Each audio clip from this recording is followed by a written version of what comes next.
Permitir mais algumas pessoas que estão chegando. Pronto, estamos com 52 agora. E aí, esse é o nosso primeiro webinário, né, do colegiado Paulo Afonso. Está sendo organizado pela Comissão NOESE, que é uma comissão formada para coordenar um pouco essa questão do trabalho remoto, né, esse semestre, que é um teste também. Então, a gente pensou em fazer um webinário até para testar o acesso, testar a internet, testar a adesão também a essas atividades remotas. Então, a gente vai começar com esse webinário, vai ser essa semana inteira, até sexta-feira, e hoje é o primeiro dia do webinário, que vai abrir com a presença e a apresentação do professor Isaac Farias. Eu vou ler para vocês o currículo dele. Tem graduação em Ciências Biológicas, licenciatura pela Universidade Regional do Cariri, 2004. É mestre em Genética pela Universidade Federal de Pernambuco, 2008. Doutor em Biotecnologia, área de concentração em Biotecnologia da Saúde, pela Universidade Federal do Ceará, 2015. É pós-doutorando em Ciências Biológicas, com ênfase em Bioinformática, pela Universidade Federal de Pernambuco. Atualmente, é professor adjunto 3 no Colegiado de Medicina Paulo Afonso, Bahia, na Universidade Federal do Vale do São Francisco, Univas. Professor permanente do Programa de Pós-Graduação em Extensão Rural da Univas. Tem experiência na área de genética, com ênfase em genética molecular humana. Atua principalmente nas áreas de biologia molecular e bioinformática, com ênfase em diversidade genética e genômica. Atua em grupos de pesquisa relacionados a polimorfismo associado a doenças de origem microbiana. A palestra, o tema de hoje é desse webinário, que é sobre Covid-19 e suas interfaces, e o tema vai ser a diversidade do genoma do coronavírus em pacientes com Covid-19. Uma palavra, professor Isaac. Obrigado, professora Fernanda. Primeiramente, agradecer pela idealização do webinário, eu acho super importante, principalmente porque nós estamos tão longe, tão perto devido a essa pandemia, morrendo de saudade do campus, dos alunos, das aulas, mas é a nossa vida atual, vamos tocar para frente para a gente tentar sair o mais breve possível desse dilema, né, que a gente está vivendo, mas ao mesmo tempo a gente tem que ter em mente que a gente não pode deixar passar isso tudo em branco. E é por isso que muitos países no mundo estão não só lidando com a pandemia, mas também estudando esse vírus, tá? E por isso que também entrou a minha participação, tá? Eu faço parte desse grupo agora, envolvido agora com o meu pós-doutorado. Na verdade, é um consórcio, é, esse grupo de pesquisa, tá? Envolvendo a UFPE, a Federal Rural de Pernambuco e eu como participante da Univasf, tá? E muito honrado de participar desse grupo de pesquisa, que a gente já está tendo alguns resultados até interessantes no que diz respeito Não só o genoma que está circulando, por exemplo, em Pernambuco, mas também associando isso ao que está circulando aí em outros países, tá? Então, não sei se tem alguma pessoa aqui que é externo, tá? Como a professora Fernanda falou, meu nome é Isaac, tá? Eu peço licença, eu só vi o nome da professora Iocária, não sei se o professor Matheus está presente, mas a gente tá para fazer a mudança, a gente tá, na verdade, na mudança para o prédio permanente e nós fizemos uma enquete entre eu, o professor Matheus e o professor Eucari para a mudança do nome do nosso laboratório, tá? E por isso que eu já coloquei ele aqui, eu não pedi permissão, mas espero que não tenha nenhum problema de eu fazer isso, tá? Que vai ser o Laboratório de Estudos Aplicados à Saúde, com ênfase em análises clínicas e genômica, tá? Então, pode passar, Fernando.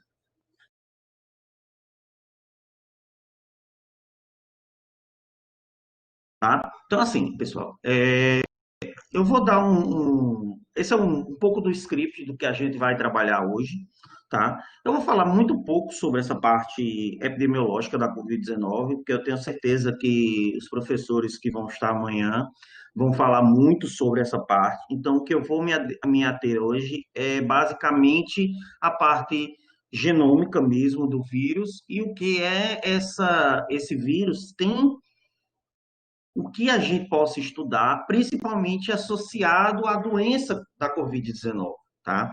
Daí a gente vai falar um pouco sobre a taxonomia viral, tá? O vírus propriamente dito, como essa evolução e a transmissão desse vírus. Vamos passar um pouco falando sobre o genoma do vírus, do SARS-CoV-2, tá?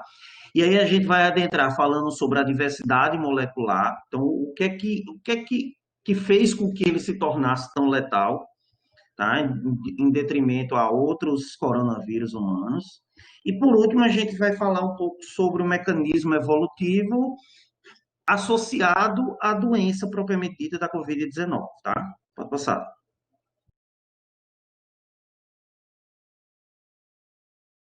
Então, falando um breve resumo sobre isso, a doença, como todo mundo sabe, é causada pelo vírus SARS-CoV-2, tá? Varia muito esse quadro, desde do assintomático a sintomas mais graves, tá? O primeiro relato ah, foi realizado em dezembro de 2019, tá? Em Wuhan, na China. Já falando um pouco do Brasil, a prevalência dessa doença, tá? É mais prevalente em homens, tá? Com a etnia parda e negra e pessoas acima de 60 anos. E sua apresentação clínica está em torno aí de 11,5 dias, tá? Pode passar?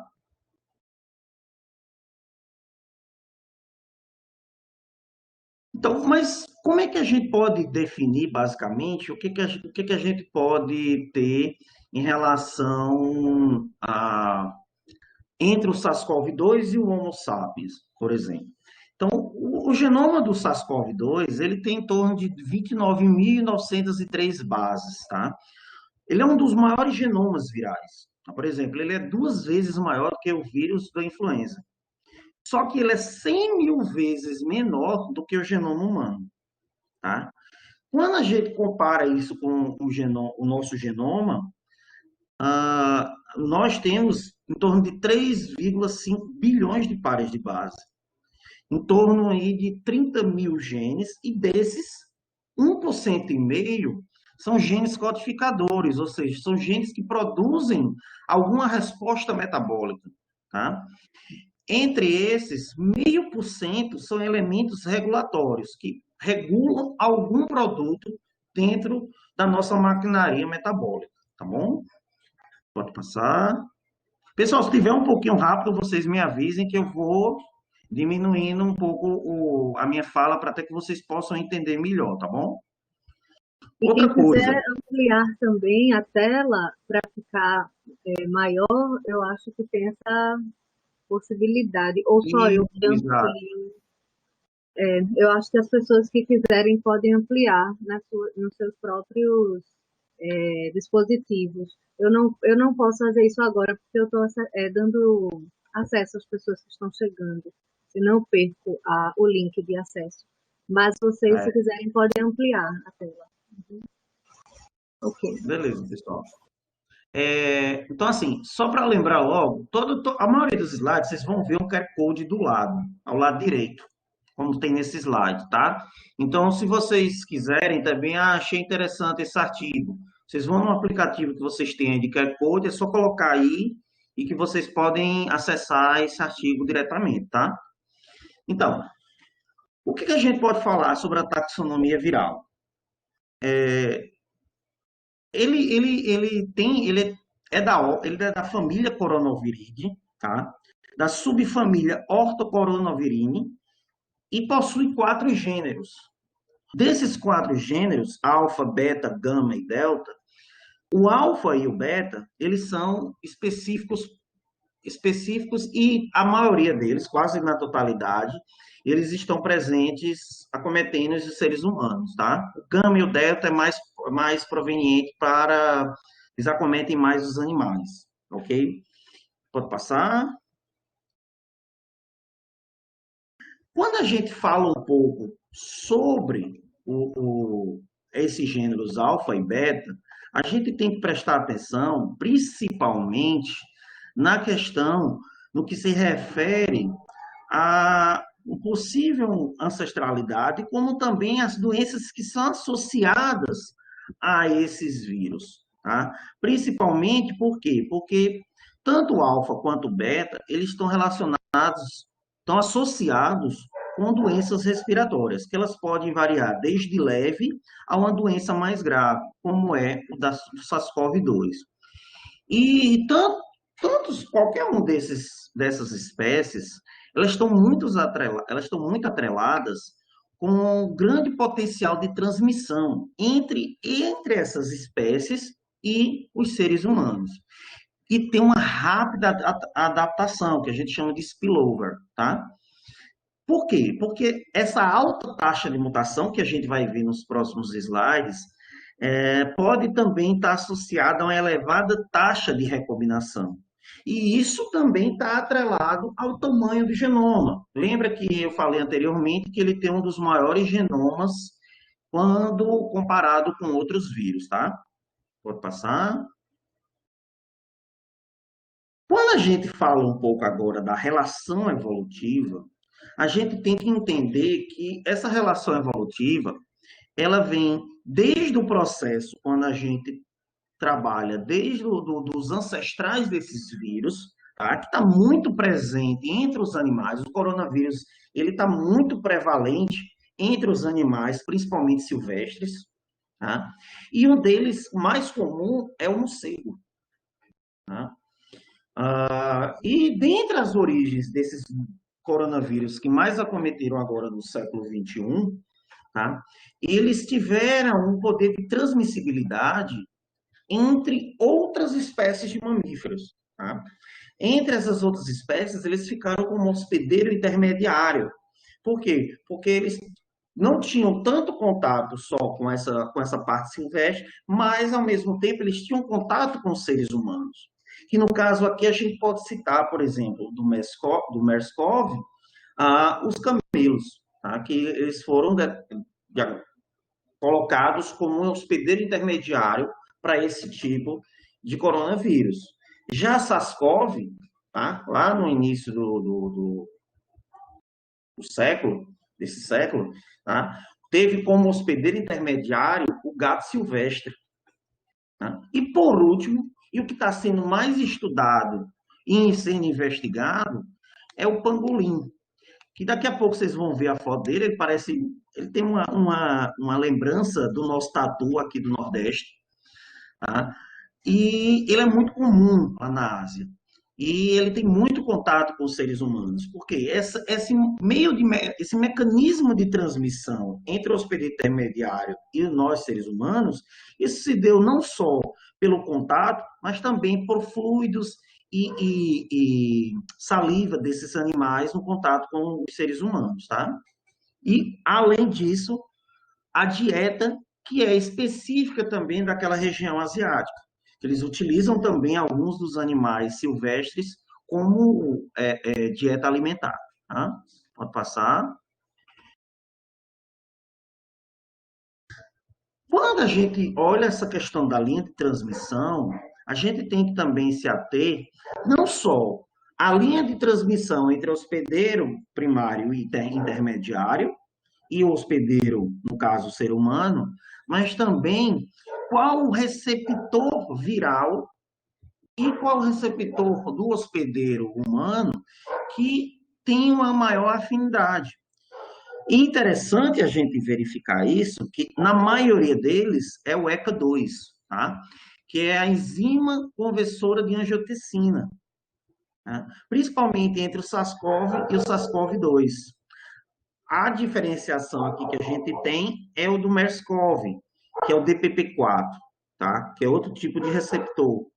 Mas na maioria deles é a ECA2 e que está diretamente associado a essa doença respiratória, que seja de leve até grave, tá? Pode passar.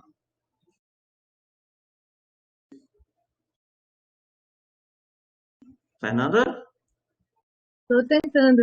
Acho que agora vai. Ok, obrigado. Ah, e aí a gente entra falando um pouco sobre esse genoma desse novo coronavírus, tá? Quais são as características genômicas desse vírus? Tá? Ele é formado de material genético do tipo de RNA, tá? De polaridade positiva. Qual é essa característica? Por ele ter essa característica positiva, ele atua como um RNA mensageiro diretamente. Então, ele já está pronto para produzir suas próprias proteínas. No caso, as proteínas estruturais, tá bom? Porque ele é formado basicamente de proteínas não estruturais e de proteínas estruturais. Quando a gente fala de proteínas não estruturais, você tem a alfa-1A e a alfa-1A e a alfa-1AB, tá? E nas proteínas estruturais, você tem o nucleocapsídeo, a proteína spike, o envelope, tá? E a membrana dele. O genoma dele, ele é linear, não segmentado, e como eu já havia falado antes para vocês, ele possui um genoma em torno de 30 mil bases, tá? Pode passar. Só um minuto. Tudo bem. Aí a gente vê principalmente como é que ele surgiu, tá? Esse é um dos primeiros estudos que foi até publicado na Nature Medicine, que verificou qual é a origem do SARS-CoV-2, porque todo mundo lá em janeiro, fevereiro, ficou de onde é que esse vírus está vindo? Esse vírus é oriundo do morcego, não é? Ele está vindo da onde? Tá? E nesse trabalho, os pesquisadores conseguiram identificar, vocês estão vendo duas fotinhas aqui, o do canto esquerdo, tá? É o pangolim, tá? Por isso que eu disse que tem uma semelhança com o nosso tatu, tá? Ele é bem pequenininho também. E do outro lado aqui, do lado à direita, você tem o morcego, tá? Então, o que foi que eles fizeram? Eles pegaram a sequência do genoma do primeiro paciente, tá? Que foi infectado pelo coronavírus e fez uma similaridade, tentou comparar por similaridade entre sequências, por exemplo, de morcego, do pangolim e até mesmo de outros coronavírus. E eles viram a partir disso aí, como vocês estão vendo aí em destaque, em azul, ao lado, circundando aí os aminoácidos, sequências, aminoácidos similares na região, principalmente que é a região de ligação, que é a RBD, que é o sítio o domínio de ligação do receptor, tá? Entre ela e a ECA2. Tá? E o que foi que eles viram a partir disso aí? Que existia uma similaridade de até 96% entre o SARS-CoV, tá? 2 e o morcego. e de 76% entre o SARS-CoV-2 de humano e o pangolim. Então, eles eram os que mais se assemelhavam com o SARS-CoV-2 em relação a outros tipos de coronavírus. Tá? E eles também verificaram outro domínio, que é o domínio de clivagem, tá? Que fica também presente na proteína spike, que é o sítio que vai fazer com que ocorra a clivagem e o material genético penetre na célula do hospedeiro, que foi verificado que ocorreram mutações específicas no genoma do SARS-CoV-2, que fez com que ele fosse diferente nesse sítio de qualquer outro coronavírus. E isso fez, como vocês vão ver nos slides posteriores, uma afinidade muito maior entre ela e a ECA2. Tá? Vou passar. Então, o que fez com que essa pandemia se tornasse tão letal? Então, o que fez com que ela fosse diferente, por exemplo, com o SARS-CoV-1, com o MERS-CoV? Então, por que esse vírus ele é tão letal em detrimento aos outros? Tá? Pode passar.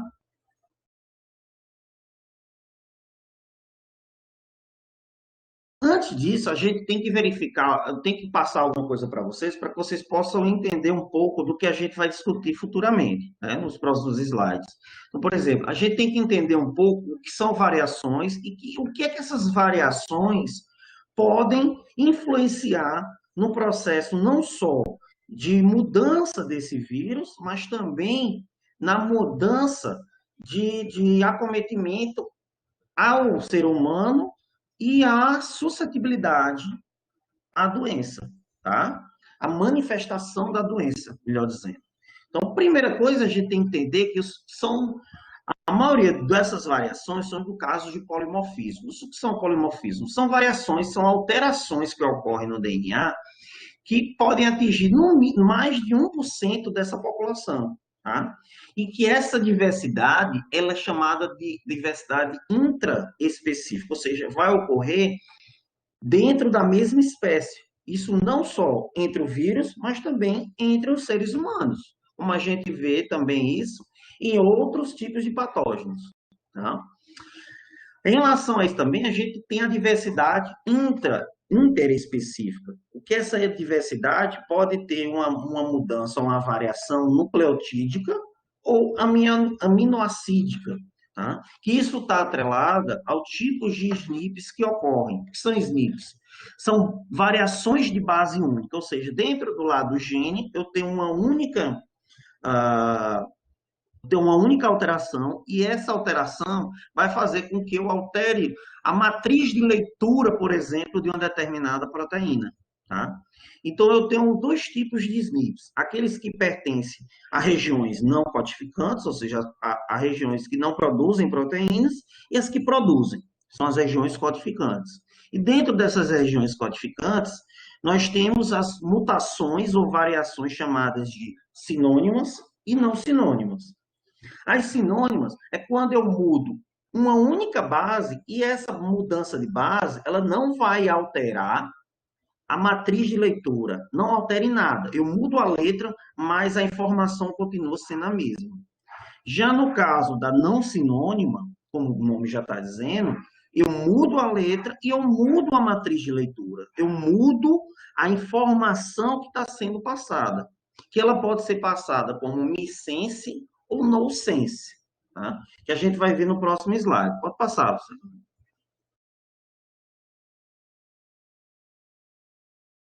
A gente vê isso aqui melhor com essas figuras, tá? Então, o que seria essa substituição sinônima? Como eu falei para vocês, a gente tem aqui na figura à direita a mudança, a gente tem um códon, que são essas trincas de bases, tá? O A, que significa que ela tem uma informação de leucina. Né? Se eu mudar a última base, eu continuo dando a mesma informação, que é uma leucina. Ou seja, a base foi modificada, mas a informação continua a mesma. Isso acontece com a treonina, com qualquer outras. Por quê? Porque o nosso código genético ele é redundante. Antigamente se chamava de degenerado, tá? Porque eu posso ter a mudança, eu tenho mais de um códon para o mesmo aminoácido, para a maioria deles, como a gente vê aqui nessa tabela à esquerda, tá? Quando eu tenho uma substituição não sinônima, é quando eu mudo essa base e essa mudança de base, ela vai me fornecer uma outra informação. Ela vai me gerar uma outra informação, como a gente vê aqui, tá? Abaixo, que é o quê? É uma leucina UUA, mas eu mudo para UUC, que vai me dar uma informação de fenilalanina.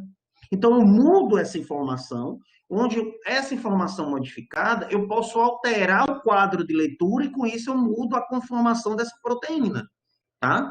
E isso pode gerar até mesmo, nesse caso, uma mutação chamada de missense, que é uma mudança no quadro de leitura. Já no sense, que é o segundo exemplo, que eu tenho um determinado aminoácido, eu mudo uma base e eu posso ter nessa mudança um quadro de parada, que é chamado de código de terminação, o código de paralisação. E com isso eu posso ter uma proteína chamada proteína truncada. Então, ao invés de ter uma proteína de 200 aminoácidos, eu vou ter 80. Então, a resposta metabólica dessa proteína, ela não será mais a mesma, tá bom? Bem, tendo essa revisão aí de variação, a gente vai voltar de novo para a questão dessas mutações que a gente pode encontrar no SARS-CoV-2 e na Covid, tá? Pode passar, Fernando. Então, qual é o resultado, a consequência disso tudo? Tá? O resultado é que a replicação, tá, é uma replicação explosiva. Por quê? Porque o tamanho populacional desse vírus é muito grande. Por quê? Porque além de ocorrer falha nas polimerases, que é o quê? Um quadro de processo de replicação, e com isso ele tem como consequência uma alta taxa mutacional do genoma. E como o genoma, como eu disse antes, ele é grande em relação a vírus, então a taxa mutacional também torna-se grande nesse tipo de micro-organismo, tá? Pode passar. Mas a pergunta que não quer calar, por que ele é tão letal? Então, a partir de agora, pessoal, a gente vai ver o porquê que esse SARS-CoV-2 ele se tornou, ele teve uma peculiaridade em relação a todos os outros coronavírus que apareceram antes, tá?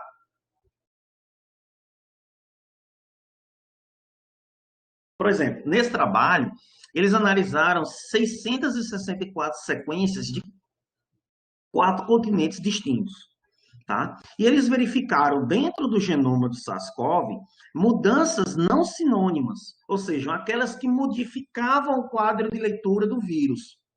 Então, todos esses pontos específicos aí, especificados no genoma, pessoal, em vermelho, eles são mutações que foram encontradas analisando essas sequências, tá? E a tabela abaixo verifica qual é o tipo de mutação que foi encontrada. Então, esse foi um dos primeiros trabalhos que disseram, ó, o vírus está tendo alterações no seu genoma. Então, começou a abrir os olhos de muitos cientistas nesse início do ano, tá? Esse trabalho é de fevereiro para março, então o pessoal começou a olhar bem diferente sobre esse genoma do SARS-CoV-2. Vou passar. Nesse outro trabalho, que já é mais recente, tá? Eles analisaram aqui 30.366 sequências de todos os continentes. Então, para resumir um pouco esse trabalho, o que é que eles identificaram? Diversas mutações ocorrendo nesse vírus e que algumas dessas mutações elas eram muito frequentes, a ponto de que algumas dessas cepas elas estavam ficando sendo prevalentes em um determinado continente e que em outro não era tão prevalente. E seria um outro tipo de mutação que estava sendo mais prevalente. Então, eles tinham uma alternância de prevalência de cepas existentes no mundo. Tá? Por exemplo, que eu até destaquei em preto, essa mutação é 14.408, tá? Ela tem mais de 70% de frequência dessas sequências analisadas, E essa mutação, por exemplo, ela está sendo mais encontrada aqui na América do Sul e na Oceania. Diferentemente dessa outra que eu destaquei em vermelho, que ela também tem uma frequência alta, por exemplo, 70% de 30 mil é uma frequência alta, muito alta. Mas ela não está prevalente aqui na América do Sul. Ela é mais prevalente, por exemplo, na Europa, na América do Norte, por exemplo, e na África. Tá? A gente vai ver outro trabalho que corrobora com esse que eu estou mostrando agora. Pode passar, Fer. Esse outro aqui, ele já mostra uma análise bem mais peculiar. Ele foi um trabalho pequeno, ele é um short communication, tá? Mas ele identificou, analisando em 86 sequências de representantes dos 5 continentes, deleções no genoma do novo coronavírus.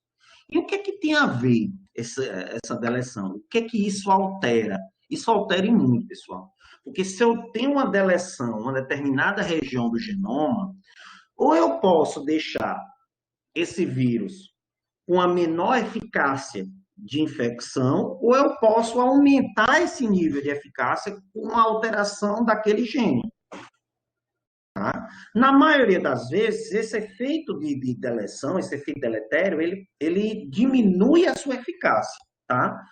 No caso do novo coronavírus, ele foi encontrado uma diminuição na eficácia da proteína spike, por exemplo, de se ligar na ECA2. E aí a gente teve representantes encontrados com deleções em diferentes regiões, como a gente está vendo aí, tanto na OF1AB, quanto no final dela, como também nas regiões de proteínas estruturais. E isso em diferentes regiões do planeta. Por exemplo, Japão, a outra nos Estados Unidos e a outra na Austrália. Então, quer dizer o quê? Que esse vírus ainda continua alterando o seu genoma. Então, ele está tentando se adaptar às intempéries que estão ocorrendo dentro do mundo, dentro do planeta. Pode passar?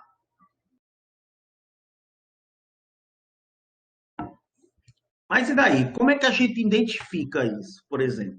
Esse é o projeto que eu estou fazendo parte, tá?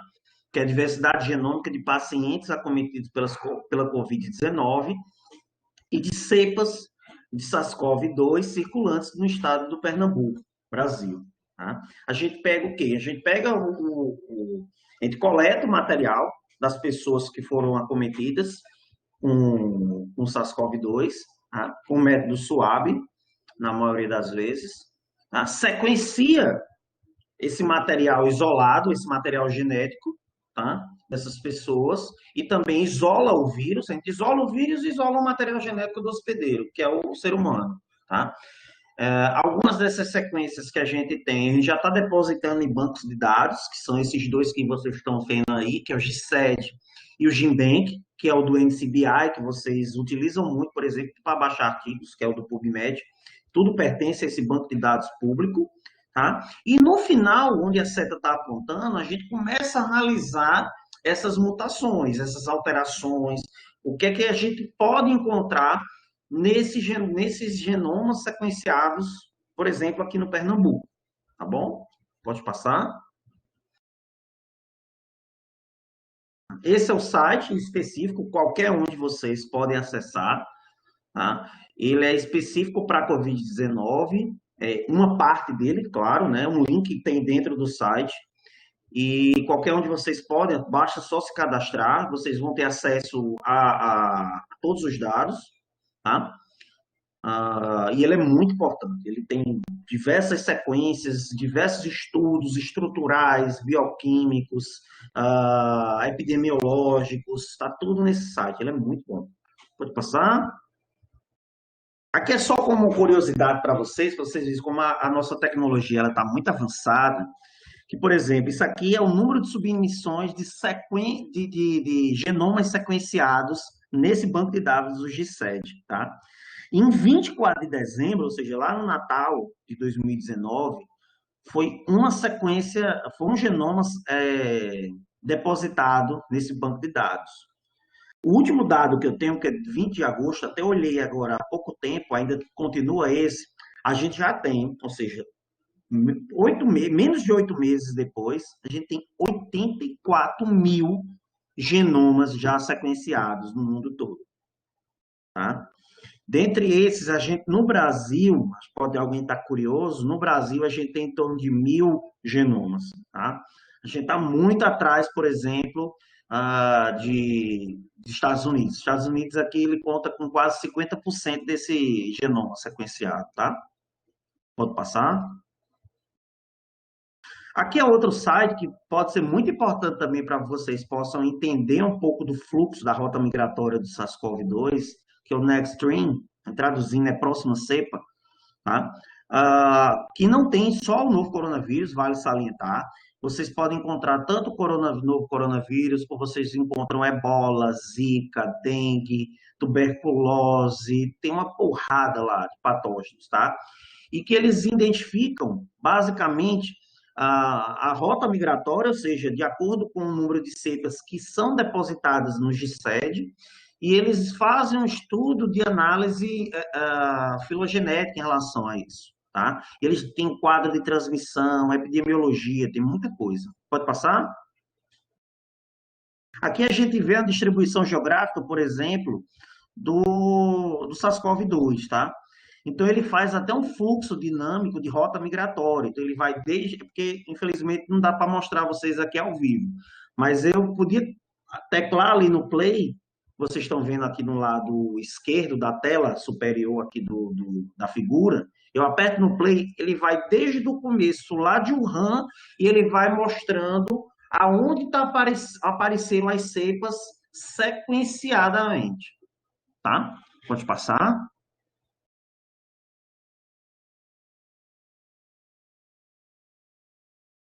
Aqui a gente vê uma filogeografia. O que quer dizer isso? Ele demonstra por região, tá? Porque eu não divido por continente? Porque ele divide o continente na americana aqui em dois, tá? Ele bota América do Norte e América do Sul.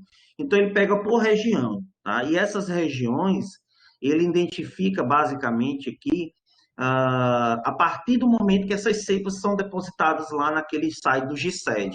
Então ele vai mostrando isso a partir da linha do tempo, tá? Então, desde o primeiro até mais ou menos as últimas que foram analisadas e jogadas nessa análise de filogeografia presente nesse site, tá? Pode passar. Então, mais uma pergunta que a maioria de vocês pode estar fazendo. Por que a gente vai estudar o genoma do vírus? Primeiro, a gente tem que entender o comportamento desse vírus. Segundo, traçar as rotas de dispersão no mundo e no Brasil. E, por último, monitorar a ocorrência de variações genéticas que podem estar associadas não só à gravidade da doença, mas também à resistência a medicamentos e até à vacina. Tá? Então, isso é muito importante a gente entender o genoma viral para que a gente possa combatê-lo da melhor forma possível, tá? Pode passar. Então, como é que esse vírus ele infecta nossas células? Então, como eu já disse, ele tem uma afinidade muito grande com a ECA2. Com essa afinidade, ele consegue usar também o sítio de clivagem polibásico, fazendo com que ele possa inserir o material genético dentro da nossa célula, e quando esse material genético entra, ele, usando a sua polaridade positiva, ele pode também usar um complemento.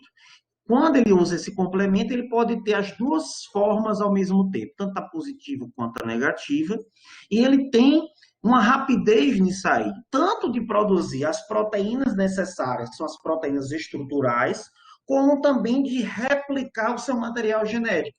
Isso tudo também com o auxílio do nosso sistema de Golgi e do retículo endoplasmático rugoso, tá? Fazendo com que esses vírus consigam se formar de uma forma mais eficaz e mais rápida, e sejam exocitados para infectar novas células, tá bom? Pode passar.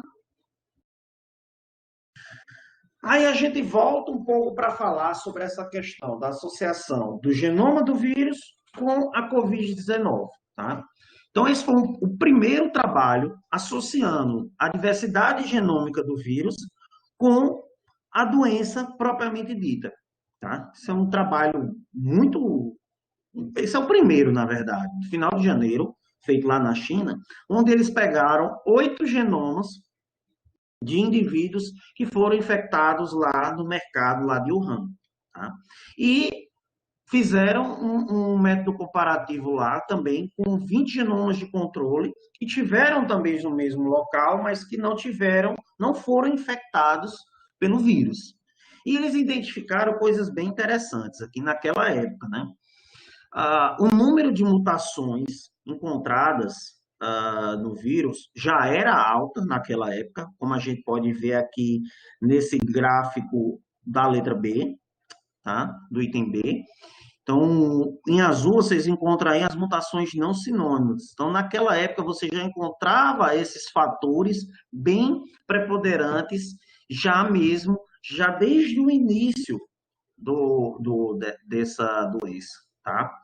Já quando a gente olha o item D, já na parte superior, a gente vê toda a frequência desse genoma, tá, do coronavírus, mas relacionado aos pacientes que foram utilizados no estudo. Então, o que foi verificado? Por exemplo, o paciente 4, ele foi o primeiro paciente sequenciado no mundo.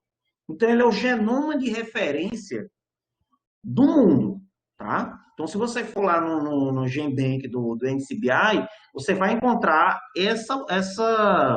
o genoma dele lá, como um genoma de referência.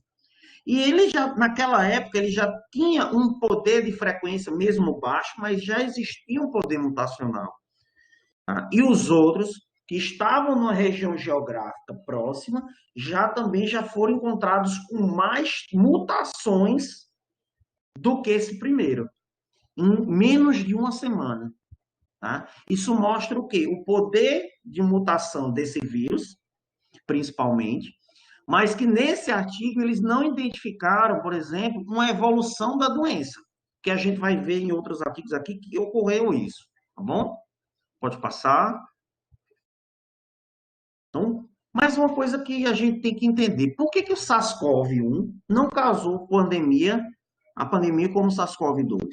Então, nesses trabalhos, eles identificaram que o quê? A afinidade da proteína spike e a ECA2, o ACE2, no SARS-CoV-2, ela é 10 a 20 vezes maior do que no SARS-CoV-1.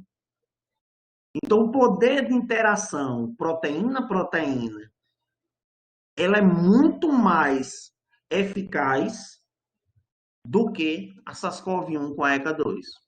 E a gente vai ver isso no outro trabalho também agora. Pode passar. Nesse trabalho aqui, eles fizeram também uma análise de bioinformática, tá? Uma análise em sílico, que é chamado também. Então, eles fizeram com 3 tipos de coronavírus. O A, que é o do coronavírus de morcego, o B, o SARS-CoV-1 e o C, o SARS-CoV-2. Então, o que foi que eles identificaram? Tá? Da mesma forma que o outro trabalho, eles identificaram que o SARS-CoV-2 ele possuía uma afinidade muito maior quanto a os outros tipos de coronavírus analisados. Isso a gente até identifica quantitativamente nessas tabelas, tá? Tanto no número de PPC, que é o número de ligação proteína-proteína, vocês podem ver aí que é o quantitativo maior da SARS-CoV-2, com a ECA2, tá? E também na constante de ΔG e de KD, que é a constante de dissociação e de afinidade proteica. Tá? Quanto maior o poder de afinidade entre essas proteínas. Tá?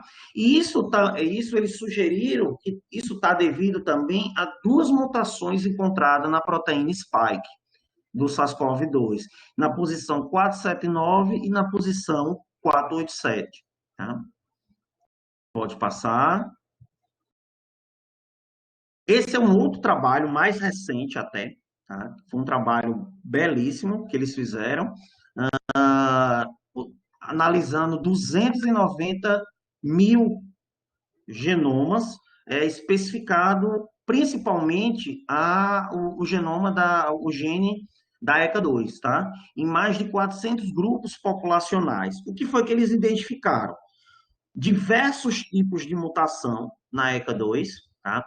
E principalmente algumas dessas mutações, ou eles aumentavam o poder de afinidade entre ela e a região RBD da proteína spike, ou elas, por conta dessas mutações, diminuíam o poder também de afinidade dessas spikes, tá? Entre a spike e entre a RBD e a ECA2. Então, foi verificado que existem sim, a partir das mutações do nosso organismo, isso pode dar uma afinidade muito maior de se ligar e com isso a gente ser infectado. Tá bom? Isso não dependendo apenas das mutações do vírus. Pode passar?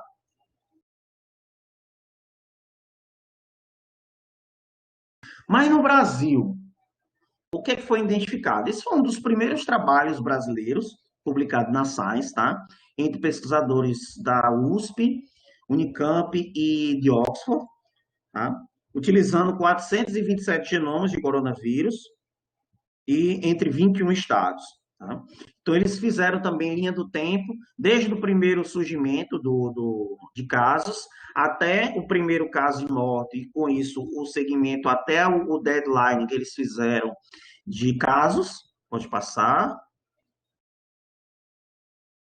E aí, o que foi que eles identificaram, por exemplo? Duas coisas interessantes. Primeiro, foram dois surtos epidêmicos que a gente já teve aqui, tá? Um de transmissão externa e outro de transmissão interna, tá? Para muita gente isso é óbvio, mas quando eles fizeram esses estudos, eles identificaram que naquela época ainda não dava para se saber foi a porta de entrada especificamente. Se foi Manaus, se foi Fortaleza ou se foi São Paulo, tá?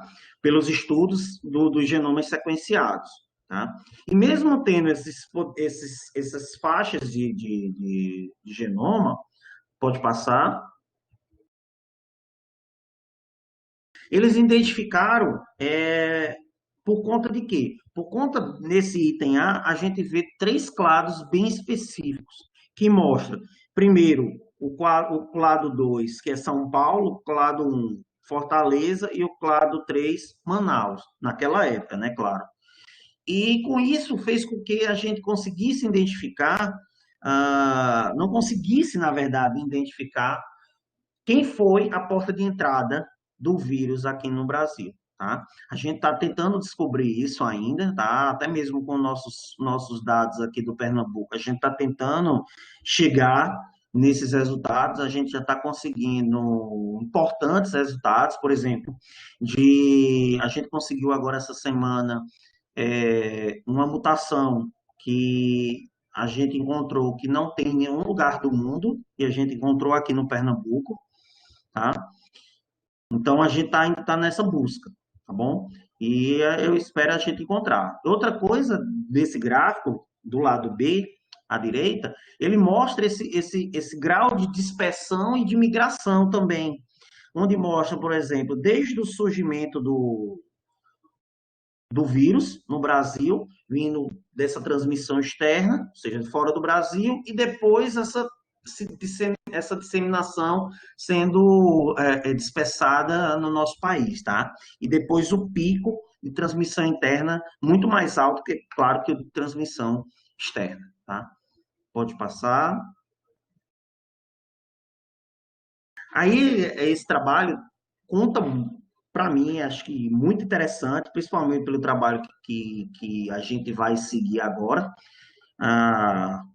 do grupo de pesquisa, que eles identificaram, a partir de 12 mil, mais de 12.300 sequências de 50 países, taxas de mortalidade associadas às mutações do vírus, tá? Então, eles pegaram o quê? 50 países e dividiram em três grupos, em três clusters, tá? Dentro desses três clusters, eles fizeram o quê? Primeiro, o número de mutações por país, que a gente vê aqui no lado da esquerda, aqui na parte inferior, que vocês estão vendo. Eu coloquei até uma seta, vocês, acho que pode estar pequeno para vocês, mas essa seta eu tentei identificar o Brasil, tá? E o que é que eu quis identificar o Brasil? Porque esse quadro, ele mostra o número de frequências encontradas de mutações de sequências depositadas, todas já sequenciadas aqui no Brasil. E é o que foi identificado, basicamente. Principalmente, muitas mutações na OF1AB, que é a proteína, o grau de proteína, o grupo de proteínas não estruturais, e da proteína spike, tá?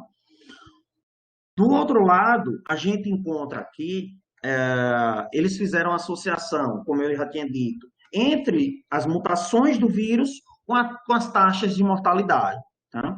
E o que foi que eles identificaram com maior proporção?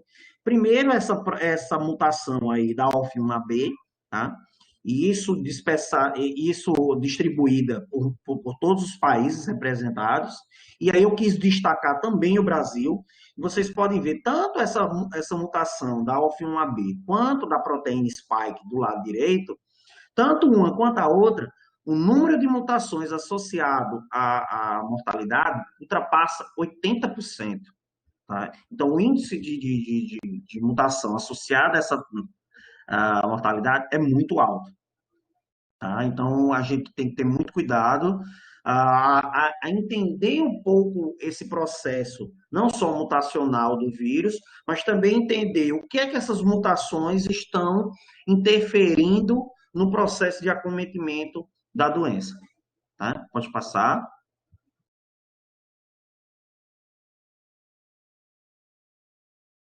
Aqui o último trabalho que eu quis trazer para vocês, já estou terminando, principalmente quando que a gente se refere à distribuição genômica e geográfica, tá? Que eles trabalharam com mais de 48 mil sequências de todos os continentes. E o que é que eles identificaram, por exemplo? Se a gente olhar para o gráfico acima, a gente identifica o maior número de mutações encontradas, tanto na Europa quanto na América do Norte. Mas isso é óbvio, porque você tem um número também de sequências de genomas sequenciados nessas regiões. Então, você vai ter um número maior, evidentemente. Mas esse gráfico, essa figura abaixo, ele me dá um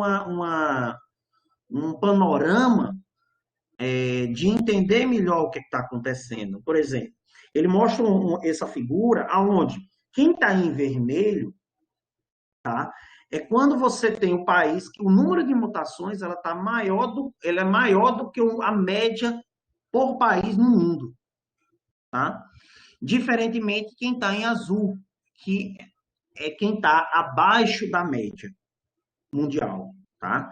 E no Brasil, quando eu até coloquei a seta também aí, ele demonstra o quê? Que a gente está na média até o momento, tá?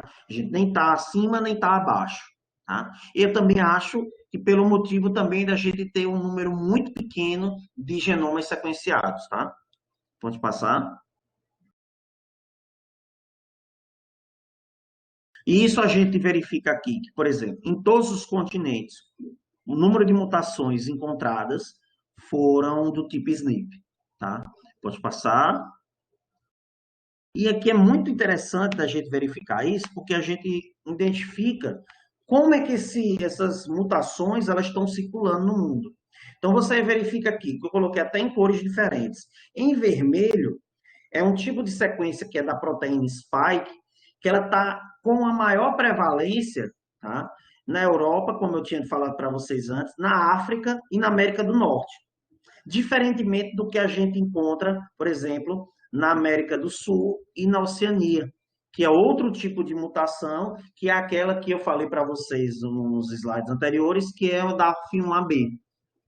Tá? Quando a gente pega a Ásia, que foi o epicentro inicial, a gente verifica que o quê? O tipo de mutação encontrada lá, com a maior frequência, ela é outra que não está com a maior frequência em nenhuma outra região do planeta.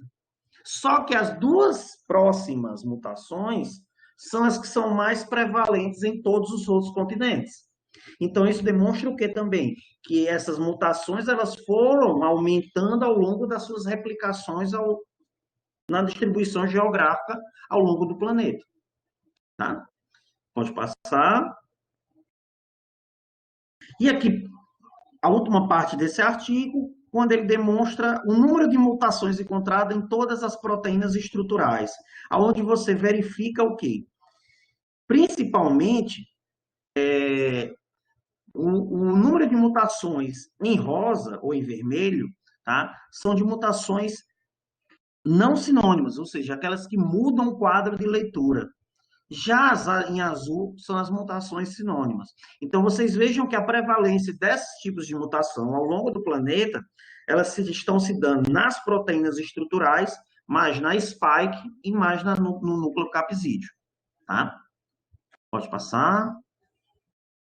E por último, para a gente finalizar aqui a apresentação, tá? Eu quis trazer dois bons exemplos de rastreio genético, tá? Nessa pandemia. A primeira é da Inglaterra, tá? Esse é um site que qualquer um de vocês podem acessar, é só colocar Genomics, tá? Em inglês, que vocês conseguem acessar esse site. Tá? O que eles querem fazer? Eles querem sequenciar 30, na verdade eles já começaram, 35 mil genomas dos ingleses. Para quê? Para que eles possam investigar todos os tipos variantes que possam existir na Inglaterra. Até para quê? Para que eles possam ter o mínimo de interferência possível para a resposta a medicamentos, não só desse vírus, mas de outros que possam aparecer, mas também o quanto essa vacina de Oxford pode ser eficaz nos tipos mutacionais do hospedeiro, do ser humano, tá? Que eles estão fazendo, que é o chamado de exoma, tá? Eles estão sequenciando só os exons desses indivíduos ingleses. Para quê? Para que possam verificar quais são os tipos de mutação que estão presentes nesses exons, tá? Os que podem produzir, por exemplo, proteínas, o metabolismo, tudo aí vai.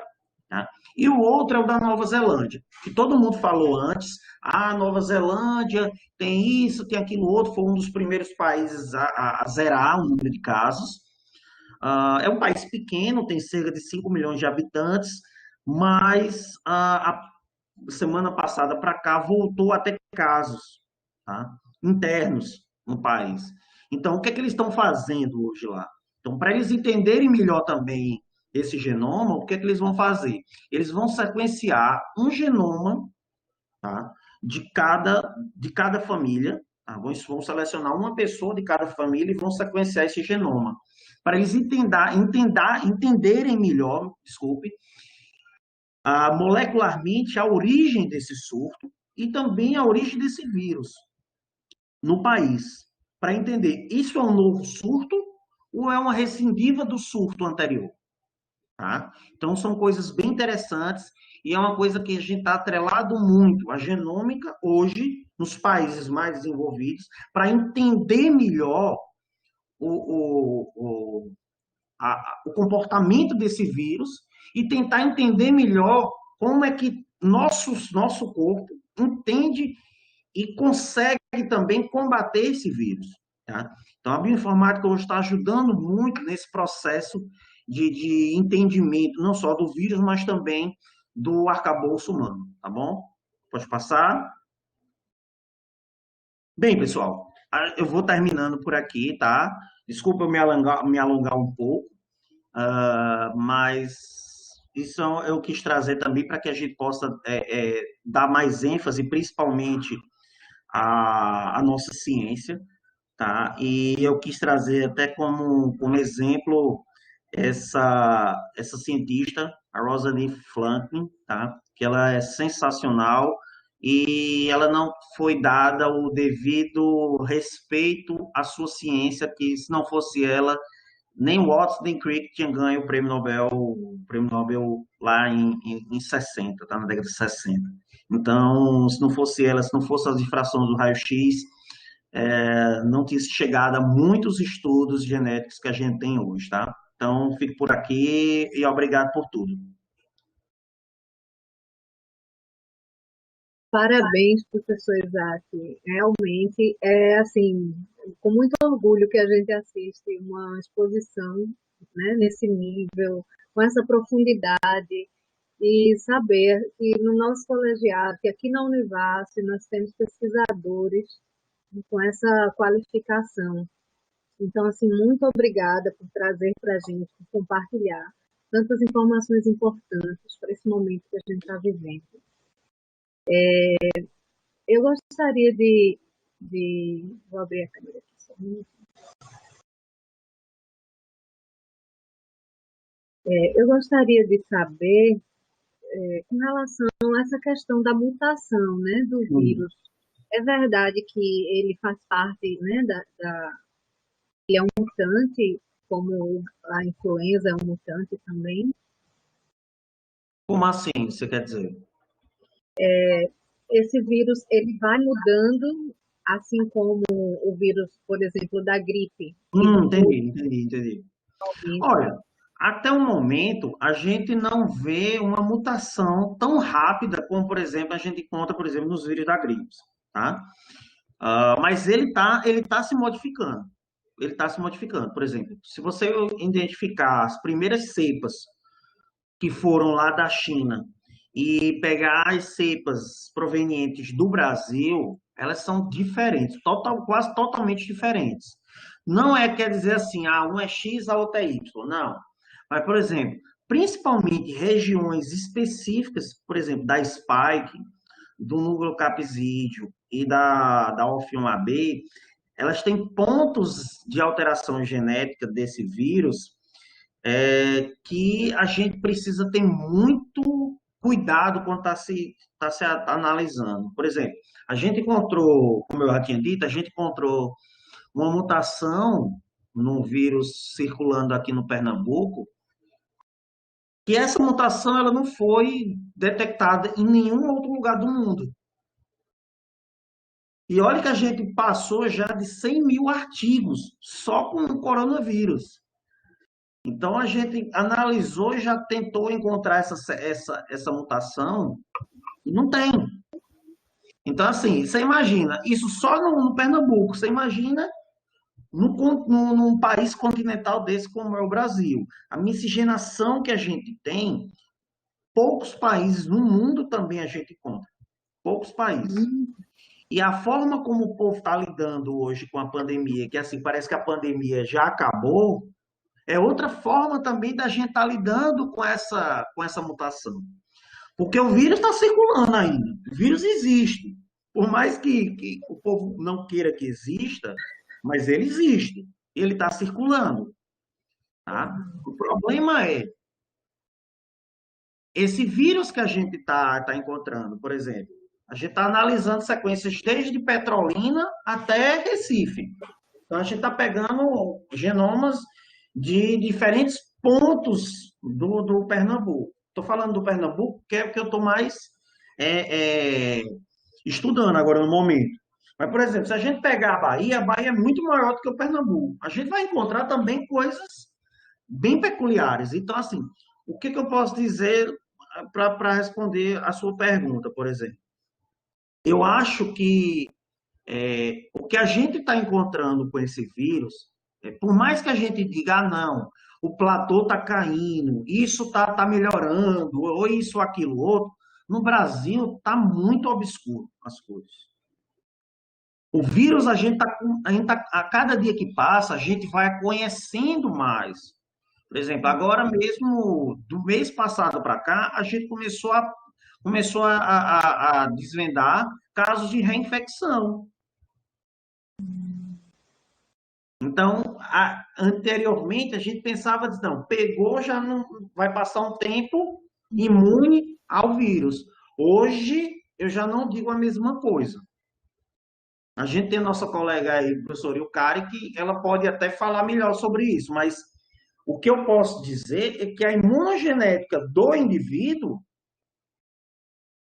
dependendo desse caso, que a gente sabe dessa tempestade de citocinas, que faz com que agrave o paciente, a questão da imunidade a esse vírus está muito atrelada também às mutações que estão pertencentes a esse vírus. Tá? Então, a gente tem que ter muito cuidado com isso.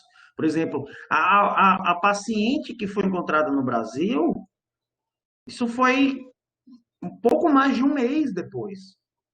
Ela já pegou de novo. Tá? Então, assim, então qual é a janela imunológica da gente? Que é da gripe, a gente sabe, é sazonal. Mas a do coronavírus, a gente não sabe ainda. Então, esse poder mutacional, isso a gente, eu vou ser bem sincero, eu acredito que a gente tem que esperar mais um pouco para a gente definir isso. Eu não vou dizer assim, ah, não, vai ser igual o vírus da gripe. A gente se vacina esse ano, próximo ano a gente vai lá e toma vacina de novo. Não, porque a gente está encontrando são coisas diferenciadas, entendeu? Então, por exemplo, tem pessoas que têm, e não está só atrelada ao genoma do vírus, está atrelada também à imunogenética do indivíduo.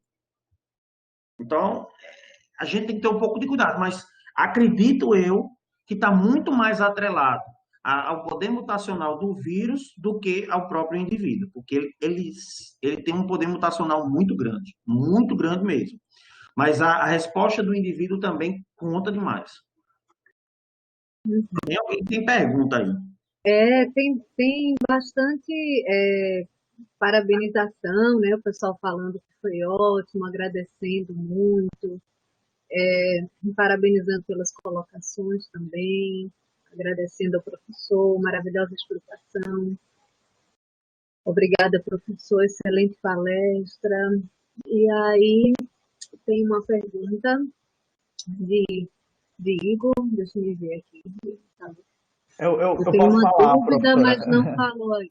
Ah, quer falar? Pronto, ótimo. Falar. Oi, professor. Parabéns realmente pela palestra, foi incrível. Mas, na Obrigado. verdade, o que eu queria comentar era sobre um artigo que saiu hoje, não sei se o senhor viu, na Journal of Medical Virology, sobre a reinfecção pelo SARS-CoV-2 de um paciente que fez PCR em março, né, positivo, sintomático, embora oligossintomático. Depois teve 2 PCRs negativos por abril. Depois realizou o PCR novamente em agosto e estava assintomático. E IgG negativo. E foi feito sequenciamento e mostrou vírus de clade, né, de linhagens diferentes. Então, eu queria saber se o senhor tem alguma coisa para falar sobre isso, né, também dado a palestra que, enfim, sobre a genética, sobre as implicações sobre essa questão da reinfecção, se é uma possibilidade possível de haver, digamos assim, novos surtos de pandemia por reinfecção da Covid-19. Enfim, era essa a minha dúvida. Obrigado, professor. Nada, Igor. São coisas que a gente está pensando muito nos últimos meses, tá? Em relação a esse artigo, eu não vi o artigo ainda, eu vi só a manchete olhando pelo celular, acho que foi na hora do almoço agora, toda vida eu vou ver as notícias depois de almoçar e tal, e vou ver algumas coisas e acabei pegando essa notícia, mas não tive tempo ainda de ler o artigo, tá? Em relação à reinfecção, ela, ela é presente, por exemplo, não só no Brasil, já teve 3 casos no mundo, tá? Teve um caso em Hong Kong, um caso nos Estados Unidos e o caso do Brasil. Eu não sei se teve outro, tá? Então, essa reinfecção, ela existe. Então, não foi um acaso. Ah, não, só aconteceu com uma pessoa. A gente está pegando pessoas de diferentes regiões geográficas, tá? Então, assim, e com diferentes genomas. Então, por exemplo, aqui no Brasil, por exemplo, a gente tem, já foi detectado diferentes tipos de coronavírus. Ele não tem só um novo coronavírus no Brasil. O que é que eu quero dizer com isso? Não quer dizer que existe mais de um, não. E são variações do mesmo vírus. É como se eu tivesse uma cepa, tá? Então, essas variações, elas foram encontradas, elas estão sendo encontradas no Brasil todo. Tá? Por quê? Porque o Brasil é muito grande. Então, como ele é muito grande e o nosso fator genético também interfere nisso, tá?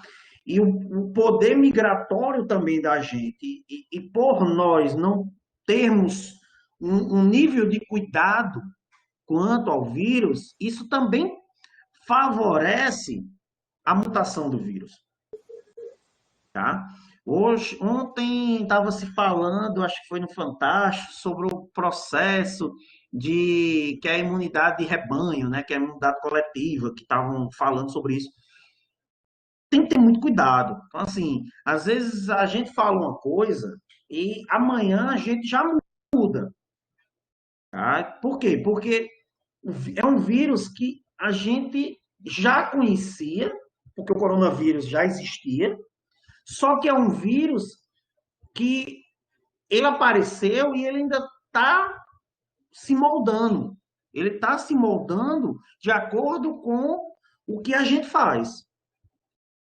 Então, esse poder de reinfecção, ele é muito, muito complicado, tá? Por isso que eu disse, eu não vou bater o martelo aqui e dizer assim, ah, não, a gente só tem uma janela imunológica aqui de 30 dias, de 40 dias, de 3 meses, porque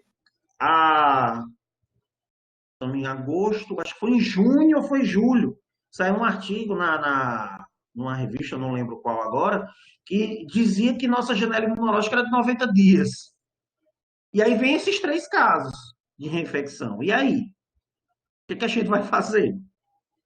Então a gente tem que ter muita calma nessa hora. Tá? A gente tem que ter muita calma. E a única coisa que a gente pode fazer é estudar melhor o vírus, é entender melhor o poder migratório desse vírus. Tá? E para a gente entender o vírus, a gente precisa entender como é que ele está se comportando ao longo do planeta. Então, eu não vi esse caso ainda da China, que você citou, mas eu acho que esse poder, eu acho que tem muita coisa atrelada nisso aí. A primeira coisa é as mutações que estão ocorrendo nesse vírus. Ponto. Tentar responder um pouco sobre sua pergunta. A primeira coisa, o poder mutacional desse vírus é grande. Tá? E por ele ser grande e ele ter uma maior afinidade, como eu demonstrei aqui a vocês, com as nossas células, principalmente as células do trato respiratório, tá? Ela... E outra coisa que a gente tem que pensar também, que é na questão da nossa genética, de quantas mutações a gente tem. Então, por isso que, exatamente, tem pessoas que vão para o lado sintomático, tem pessoas que são assintomáticas, tem pessoas que têm forma grave. Na mesma família, você vai ter quadros variados. Então, isso não está atrelado só ao poder mutacional do vírus, mas sim também à imunogenética do hospedeiro, no caso do ser humano. Então, eu acho que a gente está tentando ainda entender melhor esse vírus. E a gente está conseguindo, tá? Porque eu nunca vi como a gente está sendo tão rápido para produzir uma vacina. Eu acho que nunca a ciência foi tão rápida, está sendo tão eficaz para conseguir as coisas. Isso também, pessoal, está atrelado à tecnologia. Tá? Por exemplo, eu estou analisando hoje cerca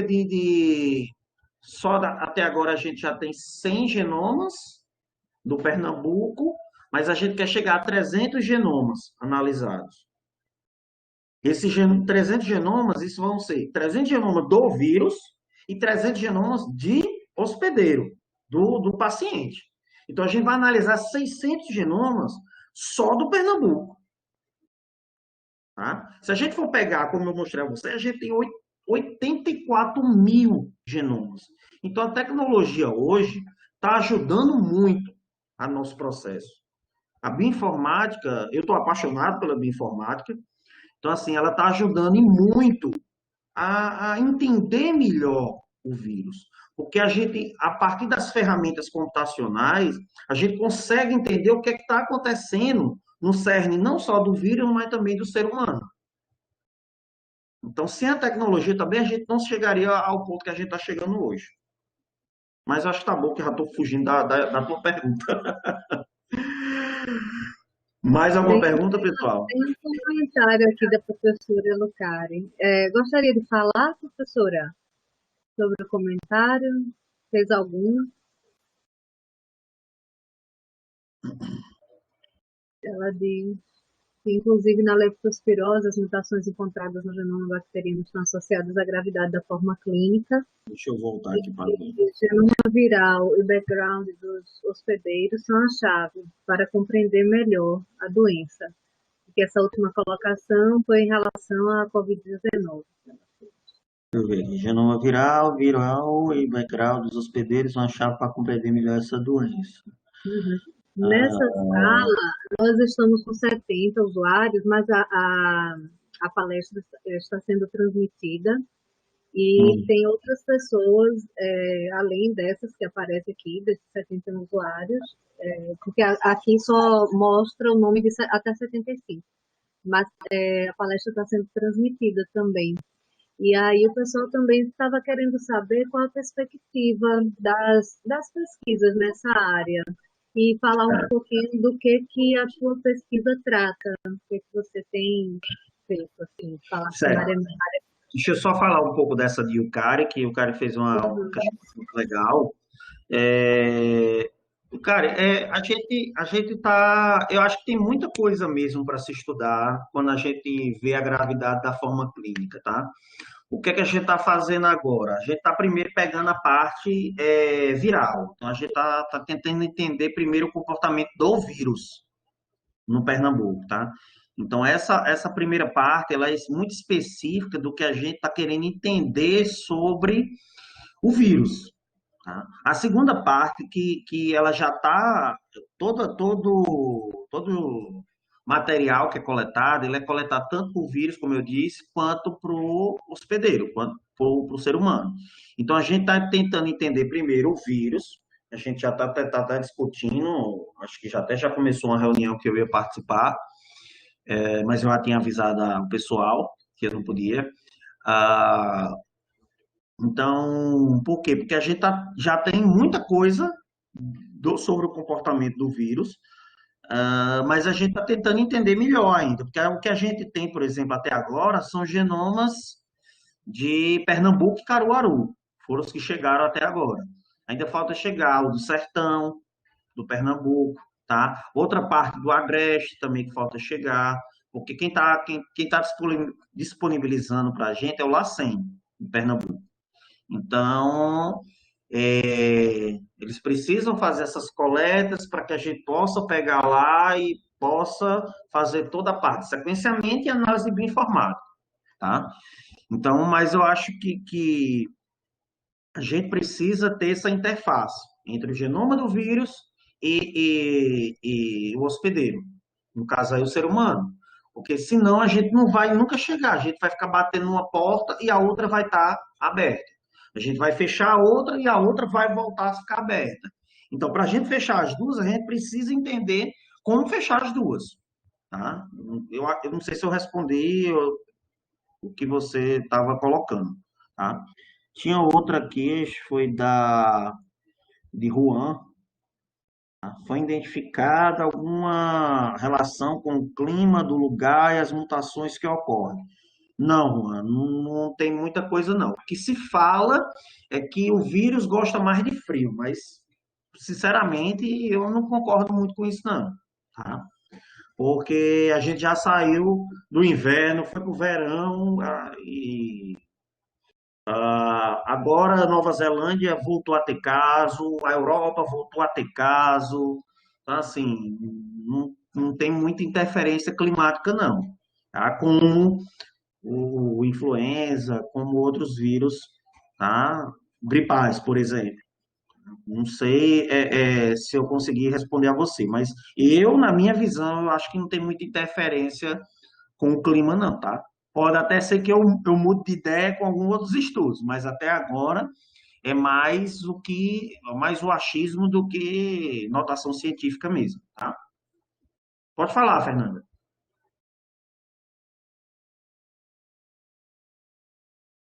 Professor Eucário, quer fazer algum comentário? Eu acho que talvez não seja o seu microfone disponível. Alguém quer fazer mais alguma pergunta? Parece Você disse que tinha pergunta também na outra, como é? sim, foi. Sobre perspectivas de pesquisa e falar um pouquinho sobre a sua própria pesquisa. Ah, tá. Não, perspectiva de pesquisa, assim, é de modo geral sobre o Nessa, coronavírus? sim, sim, nessa área, né? Ah, tá. Não, assim, como eu disse a vocês, assim, uma das coisas que ajudou muito hoje foi o sequenciamento, porque, por exemplo, lá no laboratório que eu estou fazendo parte lá, nesse grupo de pesquisa, lá tem um sequenciador, tá? Foi comprado há pouco tempo, e ajuda muito, porque assim, pegou o material, isolou, sequenciou, pronto, a gente consegue analisar tudo. Mas, por Uhum. exemplo, a maioria dos trabalhos que eu mostrei aí, não precisou sequenciar nada. É só eu ir no banco de dados, que eu mostrei aí, do GSED e do GBank, eu posso fazer essas análises de bioinformática sem ter um sequenciador no meu laboratório. Basta eu saber procurar. Eu fui lá, procurei, baixei, eu vou analisar esses dados.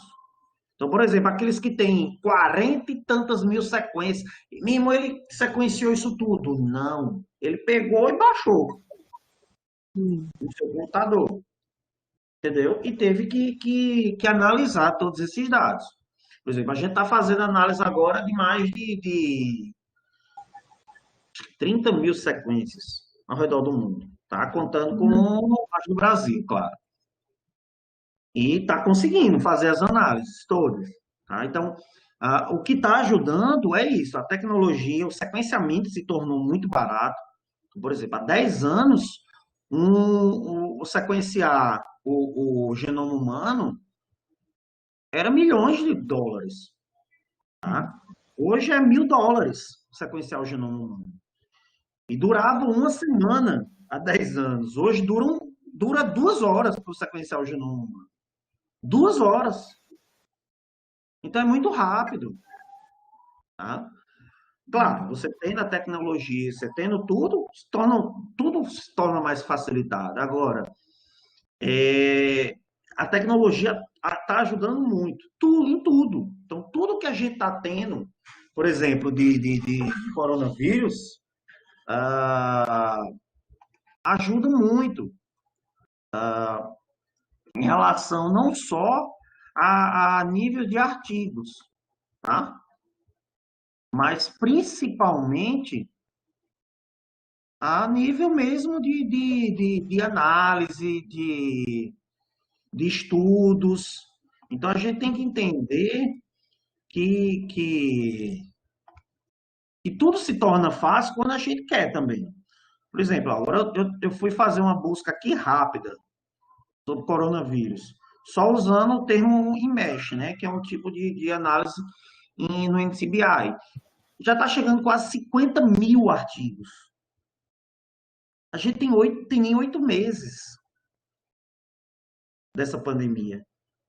Então é muito trabalho para pouco tempo que a gente tem, tá? Mas tudo se deve à tecnologia, a tudo que a gente tem em nossas mãos.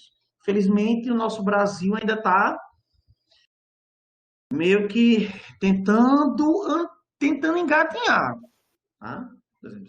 Eu citei aqui, por exemplo, os Estados Unidos, eles sequenciaram, para vocês verem, 20 mil genomas quase do SARS-CoV-2. A gente tem 1.000, não tem nem 1.000.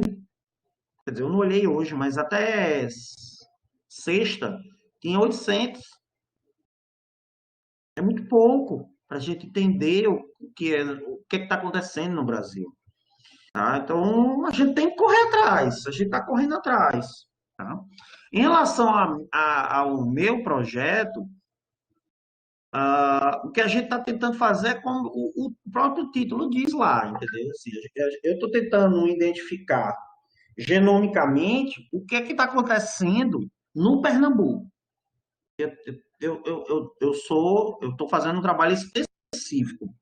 Agora não, agora a gente está tentando, estudando o vírus, a gente está fazendo uma coisa mais global nesse momento, porque o material ainda está chegando que foi coletado. Tá? Por exemplo, a gente só tem até agora, até semana passada tinha 98 materiais de pacientes, né? Então a gente ainda está esperando chegar. Enquanto isso, a gente já está trabalhando, a gente já está analisando sequência. Então, o que que a gente está fazendo? Eu estou pegando as sequências de bancos de dados e estou analisando com o que já tem no Brasil.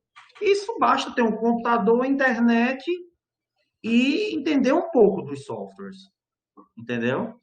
Então, dá para fazer muita coisa.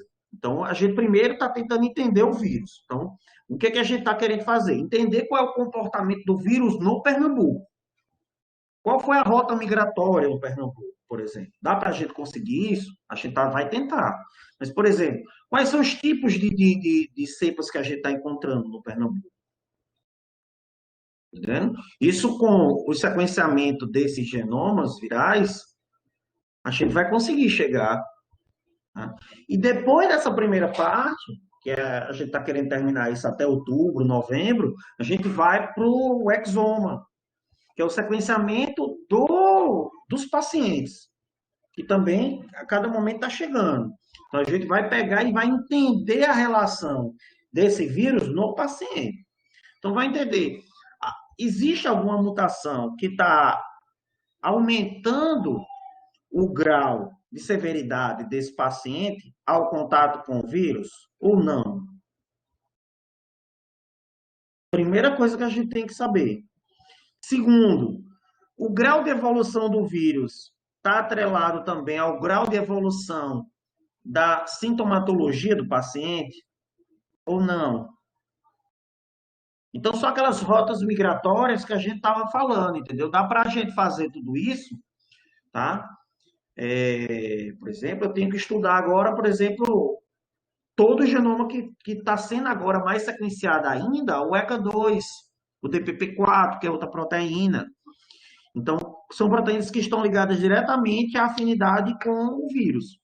Então, são coisas que estão sendo atreladas e muito desse... Ainda bem que meu trabalho também, e mais de bioinformática, eu estou mais no computador, porque tem uma parte do grupo que está sequenciando isso lá em Recife. Eu estou em Paulo Afonso. Não saí de Paulo Afonso ainda. Tá? Mas tem um pessoal lá em Recife sequenciando esses dados. Aí, depois que sequencia, outro grupo recebe esses dados e monta os dados que pega de forma bruta e vai moldando para que outro grupo que eu faço parte, que é o de diversidade genômica, pegar esses dados e tentar alinhar esses dados para que a gente possa entendê-los. De forma para dizer o quê? Que tipo de mutação está encontrando, e essas mutações estão tendo quais tipos de associação com cada região, com o Nordeste, com o Brasil. Aí depois disso a gente vai fazer isso com os pacientes. Que tipo de mutações a gente está encontrando nos pacientes? O que é que está atrelado à evolução do vírus? Então, são essas circunstâncias que a gente está tentando encontrar e acho que a gente vai conseguir. Muito bom, parabéns, professor Isaac, parabéns mesmo. E volta a dizer, é um orgulho para o nosso colegiado, é um orgulho para a Univasf. Temos um cientista, né, nessa excelência aqui compondo nossa equipe. Muito obrigada também por ter aceitado o convite para fazer a abertura do webinário. Nós tivemos 60 minutos de exposição, 30 minutos de perguntas, né, com respostas muito esclarecedoras. A sua internet Wi-Fi não caiu em nenhum momento. Eu também estou roteando pelo meu celular, também não caiu em nenhum momento. Então, do ponto de vista, né, de conexões, esse teste desse webinário também foi positivo.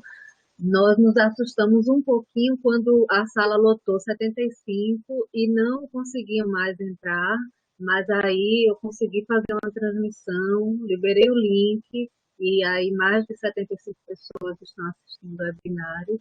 A gente só perdeu um pouquinho a questão da frequência, mas a frequência de 75 aqui eu já printei e aí a gente vai atrás desses outros que ficaram pela transmissão para ter uma noção de quantos aderiram, né, a essa primeira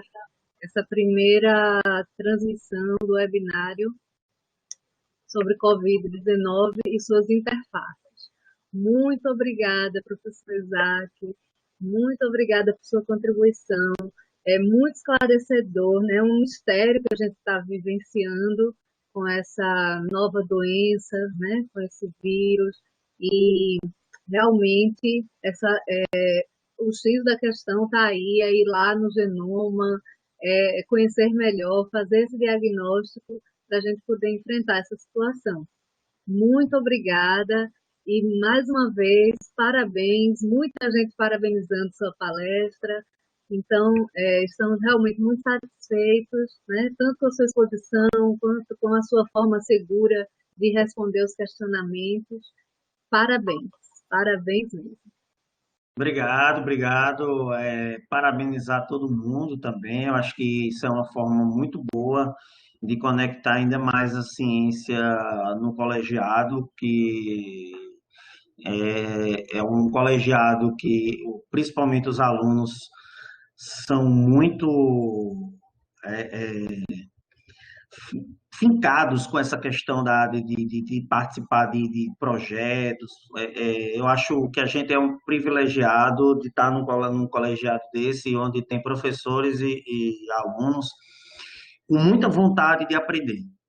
Eu acho que isso é o que deixa mais ainda alegre e com vontade de aprender ainda mais. É a vontade desses alunos quererem participar das coisas, quererem ajudar.